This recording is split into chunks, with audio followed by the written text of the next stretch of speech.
Hello friends, welcome to my channel united tutorial. चलिए शुरू करते हैं आज का हमारा ट्यूटोरियल।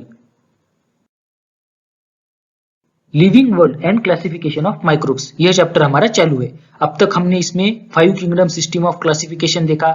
उसके बाद हमने पहले 3 किंगडम उनके बारे में जानकारी ली। आज हम क्लासिफिकेशन देखने वाले माइक्रोब्स का। चलिए देखते हैं। क्लासिफिकेशन ऑफ माइक्रोब्स यानी सूक्ष्म जीव का वर्गीकरण। अभी सूक्ष्म जीव का वर्गीकरण हमें देखना है। हमें तो पता है कि सारे लिविंग थिंग्स में माइक्रोब्स की यानी माइक्रो ऑर्गेनिजम्स की संख्या सबसे ज्यादा है। मतलब हम क्या बोल सकते हैं, among the living organisms micro organisms are largest in number. सबसे ज्यादा किनकी संख्या है? माइक्रो ऑर्गेनिजम्स की। उन्हें माइक्रोब्स बोलते हैं, मतलब सूक्ष्म जीव। सारे लिविंग थिंग्स में मतलब सारे सजीवों में अगर देखा जाए तो। चलिए देखते हैं इनका क्लासिफिकेशन। माइक्रो ऑर्गेनिजम्स दो पार्ट होते हैं। कौन से दो? इनके दो टाइप क्या बोल सकते हैं हम? कौन से दो टाइप आते हैं? आपको बताया था मैंने, आपको शायद याद होगा। प्रोकैरियोट्स और यूकैरियोट्स। प्रोकैरियोट्स मतलब आदि केंद्र की और यूकैरियोट्स मतलब दृश्य केंद्र की। और इनके बारे में मैंने आपको लास्ट ट्यूटोरियल में जानकारी बताई थी। प्रोकैरियोट्स में आते हैं फिर बैक्टीरिया, बैक्टीरिया यानी जीवाणु। यूकैरियोट्स में 3 आते हैं। कौन से? प्रोटिस्टा, फंगाई और अल्गी। प्रोटिस्टा मतलब आदि जीव, फंगाई मतलब कवके और अल्गी मतलब शैवाल। तो ये क्या हुआ? क्लासिफिकेशन। अब इन जो माइक्रो ऑर्गेनिजम्स के बारे में हम जानकारी लेने वाले, अभी हम बैक्टीरिया, प्रोटिस्टा, फंगाई, अल्गी इनके बारे में आगे देखने वाले। तो इनकी साइज के रिलेटेड कुछ हमें बात बताई गई है। क्या? देखिए 1 metre is equal to 10 to the power 6 micrometre और 1 metre is equal to 10 to the power 9 nanometre. अब ये माइक्रोमीटर और नैनोमीटर यूनिट है साइज के, जिनमें बैक्टीरिया, प्रोटिस्टा, फंगाई, एल्गी यानी कि माइक्रो ऑर्गेनिजम्स की साइज हम देखने वाले हैं। तो आपको आगे आसानी जाए इसलिए पहले बता दे रहा हूं।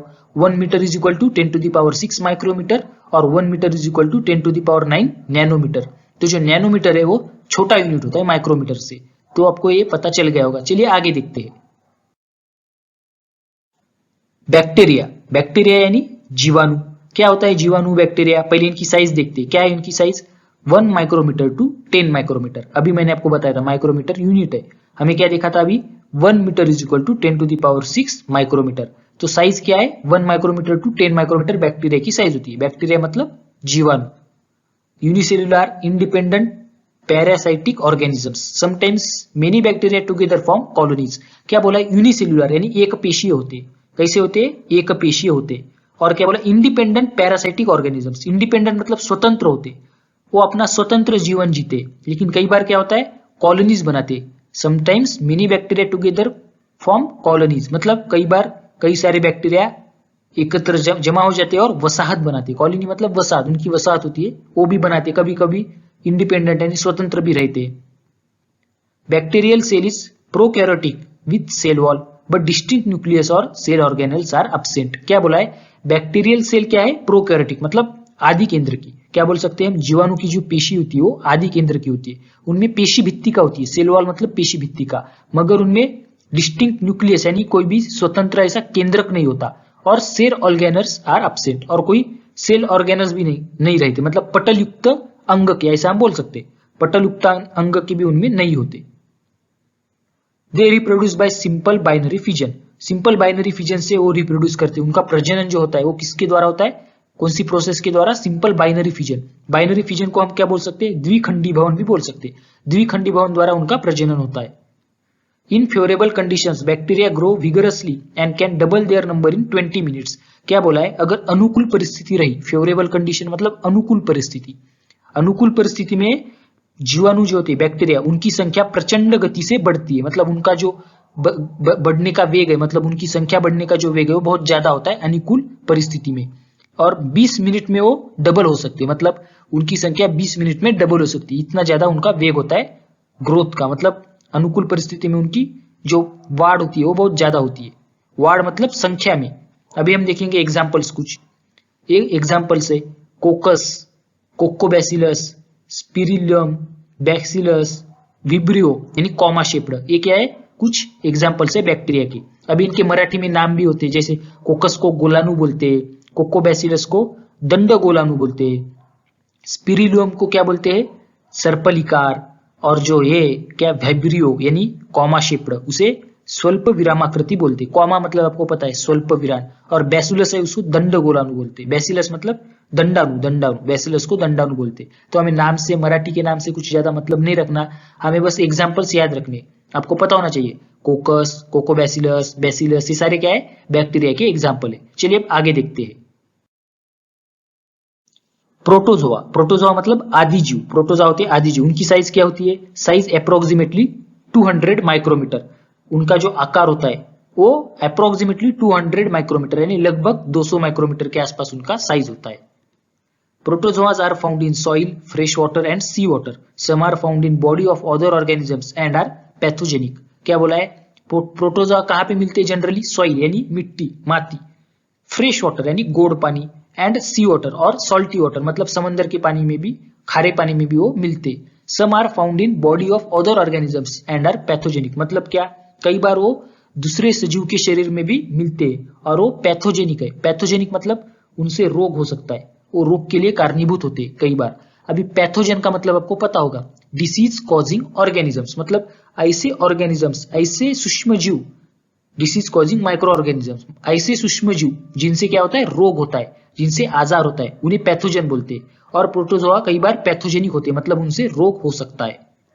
These are unicellular organisms with eukaryotic cell, वो एक पेशीय होते हैं। यूनिसेल्युलर मतलब एक पेशीय, विथ यूकैरियोटिक सेल यानी दृश्य केंद्र की। उनकी पेशी कैसी होती है, दृश्य केंद्र की होती है। There is great variation in cell structure, organs of locomotion and modes of nutrition among protozoas. क्या बोला है, उनमें विविधता होती है, बहुत ज्यादा विविधता होती है, लेकिन किसमें, सेल स्ट्रक्चर यानी पेशी रचना, ऑर्गन्स ऑफ लोकोमोशन यानी हलचल करने के लिए कुछ अवयव होते हैं, उनमें भी क्या होती है, वेरिएशन यानी विविधता होती है। और मोड्स ऑफ न्यूट्रिशन यानी पोषण पद्धति, इन सारी चीजों में विविधता होती है। These organisms reproduce by simple cell division.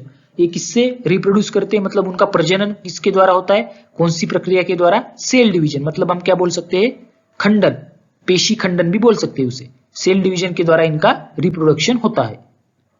Example amoeba, paramecium, free living in dirty water. क्या बोला है, अमीबा, पैरामीशियम एग्जाम्पल है जो कि गढ़ुड़ पानी में मिल जाते हैं। Second example Entamoeba histolytica, causes amoebiasis मतलब अमीबियासिस हो सकता है इससे, कौन किससे, इंटामीबा हिस्टोलाइटिका, ये भी एग्जांपल है प्रोटोजोआ का। प्लाज्मोडियम वाइवैक्स जो कि मलेरिया के लिए कारणीभूत होता है, कॉजेस मलेरिया बोला है मतलब मलेरिया के लिए कारणीभूत होता है, उससे मलेरिया होता है, किससे, प्लाज्मोडियम वाइवैक्स। और यूग्लिना, यूग्लिना जो कि एटोट्रॉपी है, एटोट्रॉपी मतलब स्वयं पोषी है यूग्लिना। अभी आपको कुछ इसके पिक्चर देखने तो आप देख सकते हैं, पैरामीशियम, इंटामीबा, प्लाज्मोडियम, ये क्या है, प्रोटोजोआ के कुछ एग्जाम्पल है। चलिए अब आगे देखते हैं। फंगाई, फंगाई मतलब कौके। अब इनकी साइज क्या होती है, कौके, size approximately 10 micrometre to 100 micrometre, 10 micrometre से 100 माइक्रोमीटर तक की इनकी साइज हो सकती है। These are found on decaying organic matter and dead bodies of plants and animals. ये जो फंगाई होते हैं, कौके, वो कहाँ पे मिलते हैं, कुछ कुजे हुए पदार्थ मतलब कुछ हम क्या बोल सकते हैं, सड़े हुए पदार्थ, इनके ऊपर मिलते हैं, या फिर dead bodies of plant and animals मतलब जो प्राणी और वनस्पति, इनकी जो डेड बॉडीज होती है मतलब उनका मृत शरीर, उनके ऊपर भी हमें फंगाई मिल जाती है। These are eukaryotic organisms, some are unicellular and others are visible with naked eyes. क्या बोला है यहाँ पे, ये यूनिसेल्युलर है, पहली बात यूनिसेल्युलर है, और वो विजिबल विद नेकेड आइज मतलब कई ऐसे फंगाई होते हैं जो कि हमारी खुली आंखों से दिख जाते, एक पेशीय भी होते हैं और कई बार खुली आंखों से दिख भी जाते। दीज आर यूकैरियोटिक बोला है, इसका मतलब वो क्या है, दृश्य केंद्र की, ये बात आपको याद रखनी है, दृश्य केंद्र की। Saprotrophic, absorb their food from decaying organic matter, वो क्या है, सेप्रोट्रॉफिक मतलब वो क्या बोल सकते हैं हम, मृतोपजीवी है। मृतोपजीवी मतलब जो डेड बॉडीज होती है उनके ऊपर वो डिपेंड होते, वो मृतोपजीवी मतलब मृत के ऊपर उपजीविका के लिए अवलंबन होते, इसलिए उन्हें मृतोपजीवी यानी सेप्रोट्रॉफिक कहा जाता है। Absorb their food from decaying organic matter, जो सड़े हुए पदार्थ या फिर जो कुजे हुए पदार्थ होते, मराठी में कुजना बोलते, डिकेइंग मतलब कुजना, उनके ऊपर वो क्या होते, डिपेंड होते फूड के लिए, उनसे वो अन्न शोषण करते हैं। They reproduce sexually and asexually by cell division और बडिंग। क्या बोला है, वो सेक्सुअली भी रिप्रोड्यूस करते हैं और असेक्सुअली भी, उनका जो प्रजनन है वो लैंगिक भी होता है और अलैंगिक भी होता है। अलैंगिक दो प्रोसेस से हो सकता है, सेल डिवीजन और बडिंग। सेल डिवीजन मतलब मैंने अभी आपको बताया था, पेशी खंडन, या फिर बडिंग, बडिंग मतलब मुकुलायन। तो सेल डिवीजन और बडिंग, इनके द्वारा उनका असेक्सुअली रिप्रोडक्शन होता है और वो सेक्सुअली भी रिप्रोड्यूस कर सकते हैं। Example baker cyst, Candida, mushroom, इनके एग्जाम्पल्स है फंगाई के, कौके, इनके एग्जाम्पल्स क्या है, बेकर सीस्ट, कैंडिडा और मशरूम। अभी आपको पिक्चर कुछ देखना है तो आप देख सकते हैं, क्या है, सैक्रोमाइसिस, ये इसका एग्जाम्पल है। अलगी, अलगी मतलब शेवाळ, आप सबको पता होगा शेवाळ, अलगी जो पानी में हमें कई बार देखने को मिलता है, शेवाळ वही है अलगी। उसकी size approximately 10 micrometre to 100 micrometre होती है। 10 माइक्रोमीटर से लेके 100 माइक्रोमीटर तक उसकी साइज हो सकती है। दे आर एक्वेटिक, एक्वेटिक मतलब क्या बोल सकते हो, पानी में मिलते हैं हमें, कहाँ पे, पानी में। एक्वेटिक मतलब वो जलीय है, जलीय मतलब पानी में पाए जाते हैं। यूकैरियोटिक यूनिसेल्युलर एटोट्रॉपिक ऑर्गेनिजम्स, दृश्य केंद्र की है, यूकैरियोटिक मतलब दृश्य केंद्र की, यूनिसेल्युलर मतलब एक पेशीय है, और एटोट्रॉपिक मतलब स्वयं पोषी, खुद का पोषण खुद करते हैं।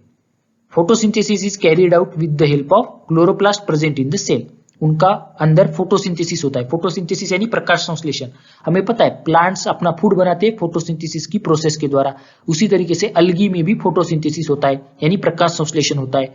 Carried out with the help of chloroplast present in the cell, उनकी सेल में क्लोरोप्लास्ट होता है, मतलब उनकी सेल में क्या होता है, हरित लवके, उनकी पेशी में हरित लवके होते हैं, उसके द्वारा उनकी मदद से क्या करते हैं वो फोटोसिंथेसिस यानी प्रकाश संश्लेषण करते हैं। Example chlorella, Chlamydomonas, very few species of algae are unicellular. Most of them are multicellular and visible with naked eyes. Chlorella और Chlamydomonas इनके एग्जाम्पल है।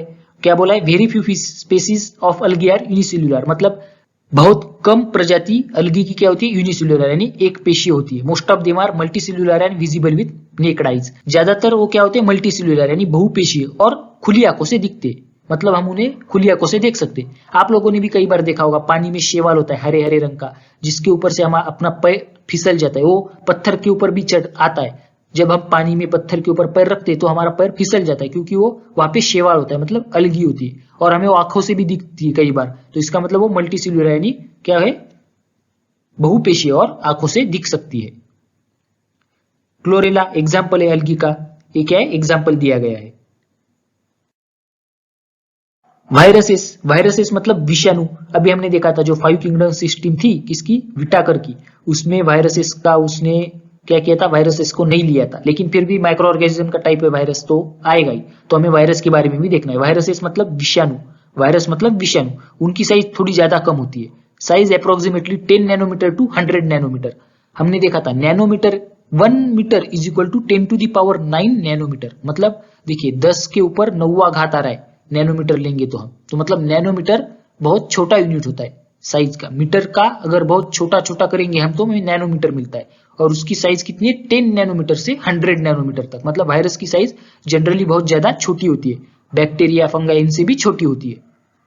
Generally viruses are not considered as living organisms, और they are said to be organisms at the edge of living and non living, they are studied under microbiology. क्या बोला है, सामान्यतः viruses यानी विषाणु जो होते हैं उन्हें सजीव नहीं माना जाता, उनको लिविंग ऑर्गेनिजम्स कंसीडर नहीं किया जाता, उन्हें सजीव नहीं माना जाता, उन्हें क्या माना जाता है, organisms at edge of living and non living, मतलब हम क्या बोल सकते हैं, सजीव और निर्जीव इन दोनों की सीमा रेखा के ऊपर है।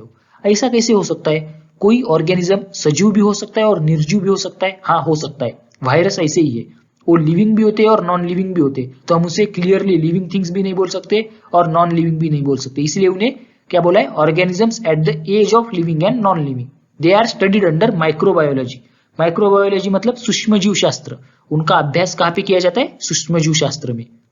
Viruses are extremely minute, that is they are 10 to 100 times smaller than bacteria and can be seen only with electron microscope. मैंने अभी आपको बताया था वायरस की साइज जो होती है वो बहुत ज्यादा छोटी होती है, बैक्टीरिया से भी छोटी होती है, 10 से 100 गुना वो छोटे होते हैं, किससे, बैक्टीरिया से, और सिर्फ इलेक्ट्रॉन माइक्रोस्कोप के अंडर ही हम वायरसेस को देख सकते हैं। वायरसेस मतलब हमें पता है क्या है, वायरसेस मतलब विषाणु, तो विषाणु की जो साइज होती है वो जीवाणु से 10 से 100 गुना कम होती है, मतलब वो छोटे होते हैं। They are found in the form of independent particles, वो कैसे मिलते, इंडिपेंडेंट पार्टिकल्स मतलब स्वतंत्र कण के स्वरूप में वो मिल जाते। Virus is a long molecule of DNA, deoxyribonucleic acid, और RNA, ribonucleic acid, covered by a protein coat. क्या बोला है, वायरस मतलब और कुछ नहीं, वो एक क्या है, लॉन्ग मॉलिक्यूल। लॉन्ग मॉलिक्यूल मतलब हम क्या बोल सकते हैं, वो एक लाम लचक रेणु है, मतलब बहुत ज्यादा लंबा रेणु, मॉलिक्यूल मतलब रेणु, आपको तो पता होगा मॉलिक्यूल रेणु है, लंबा सा रेणु है, किससे बना हुआ, डीएनए यानी डीऑक्सी राइबोन्यूक्लिक एसिड, और आरएनए या फिर आरएनए से भी बना हुआ हो सकता है, ribonucleic acid, covered by protein coat, मतलब उसके ऊपर प्रोटीन का कोट होता है, मतलब हम क्या बोल सकते हैं, प्रथिने का आवरण होता है। प्रोटीन मतलब प्रथिने, उनका आवरण उसके ऊपर होता है। अब ये डीएनए यानी deoxyribonucleic acid, RNA ribonucleic acid आपको ज्यादा पता नहीं होगा और अभी हमें डिटेल में जानकारी लेने की जरूरत भी नहीं है। अभी सिर्फ आपको इतना याद रखना है कि वायरस क्या है, लॉन्ग मॉलिक्यूल है, लंबा सा रेणु है जो कि डीएनए और आरएनए से बना हुआ होता है और उसके ऊपर प्रोटीन का कोट होता है यानी प्रथिनों का आवरण होता है। Viruses survive only in living plant or animal cells and produce their own proteins with help of host cell and create their numerous replica. Then they destroy the host cell and become free. These free viruses again infect new cells. क्या बोला है? Virus क्या करते हैं? Living plant या फिर living animals के sales में ही जिंदा रह पाते हैं। मतलब वो कहाँ पे रहते हैं, कहाँ पे जिंदा रहते हैं, उनका जीवन कहाँ पे है? सिर्फ और सिर्फ लिविंग एनिमल सेल्स या फिर प्लांट में। मतलब इसका मतलब वो सिर्फ और सिर्फ प्राणी या फिर वनस्पति इनकी जीवंत पेशी में ही रह सकते हैं, ऐसा कहा गया है। और क्या बोला है? Produce their own proteins with help of host cell. वो अपना प्रथिने बनाते, खुद के प्रथिने बनाते। किसके हेल्प से? Host cell. होस्ट सेल मतलब जिसके अंदर वो है, जिस प्लांट या एनिमल सेल के अंदर वो वायरस है, उसी सेल की मदद से वो क्या करते? अपने खुद के प्रोटीन्स यानी प्रथिने बनाते। क्रिएट देयर न्यूमरस रिप्लिका, मतलब वो खुद के रिप्लिका बनाते हैं। रिप्लिका मतलब हम क्या बोल सकते हैं? डुप्लीकेट या फिर प्रतिकृति। वो खुद की प्रतिकृतियां बनाते, बहुत ज्यादा प्रतिक्रिया बनाते। Then they destroy the host cell and become free. और वो क्या करते? फिर होस्ट सेल को डिस्ट्रॉय यानी नष्ट करते।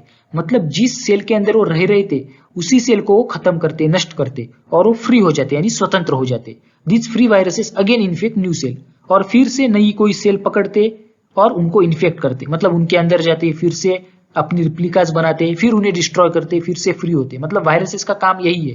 जब तक वो बाहर होते तब तक वो हम बोल सकते हैं वो नॉन लिविंग है, यानी उनमें लाइफ नहीं होती, वो जीवंत नहीं है जब तक वो बाहर है। लेकिन जैसे ही वो किसी लिविंग प्लांट या फिर एनिमल सेल में जाते, मतलब वो ऐसी जीवंत पेशी में जाते किसी भी, तो वो फिर से जिंदा हो जाते, ऐसा हम बोल सकते हैं। मतलब वो फिर से लिविंग बन जाते। फिर क्या करते? वो अपने खुद के प्रोटीन्स बनाते और अपनी न्यूमरस रिप्लिका बनाते, प्रतिकृति निर्माण करते और उसी होस्ट सेल को, मतलब जो यजमान पेशी है जिसके अंदर वो रह रहे, उसी को नष्ट करते और फिर फ्री हो जाते।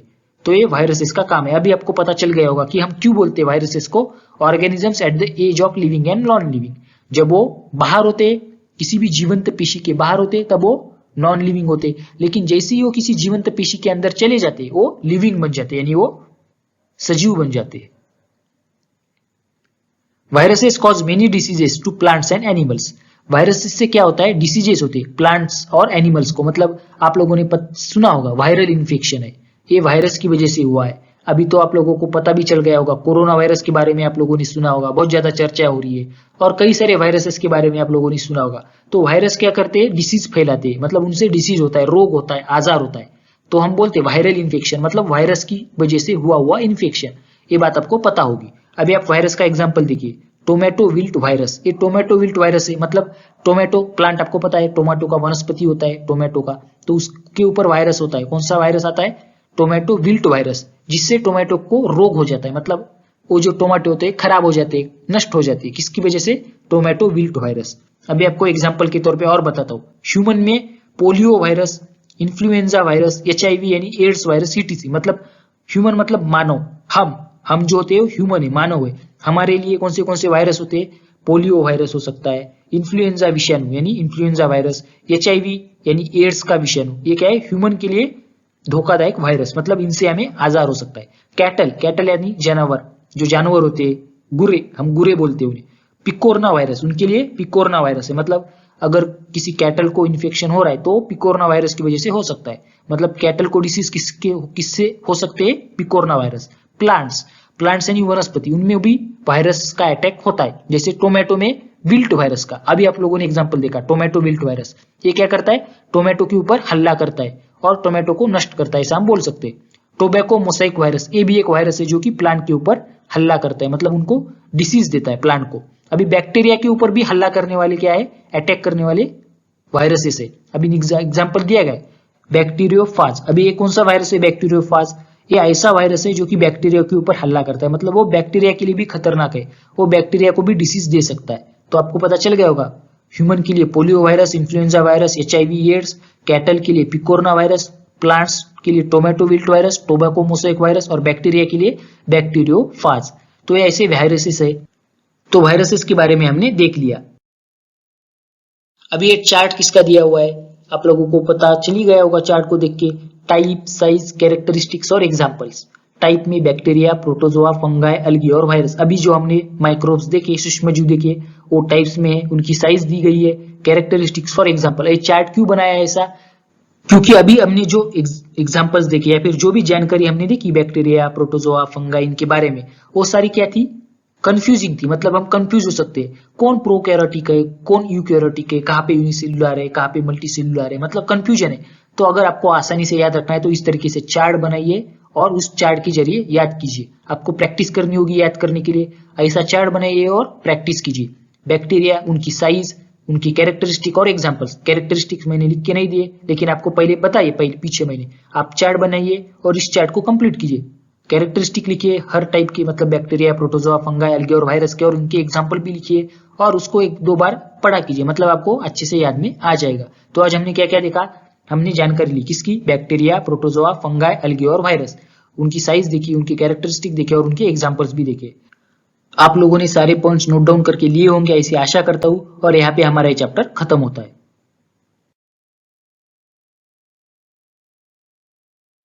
अगर आपको ये वीडियो अच्छा लगा तो वीडियो को लाइक कीजिए, आपके दोस्तों के साथ शेयर कीजिए और चैनल को सब्सक्राइब करना मत भूलिए। अगर आप चैनल पे नए हो तो चैनल को ध्यान से सब्सक्राइब कीजिए और नोटिफिकेशन बेल को ऑन कीजिए, ताकि आपको टाइम पे नोटिफिकेशन मिलता रहे। अब हम मिलेंगे नेक्स्ट ट्यूटोरियल में, तब तक के लिए बाय बाय, टेक केयर।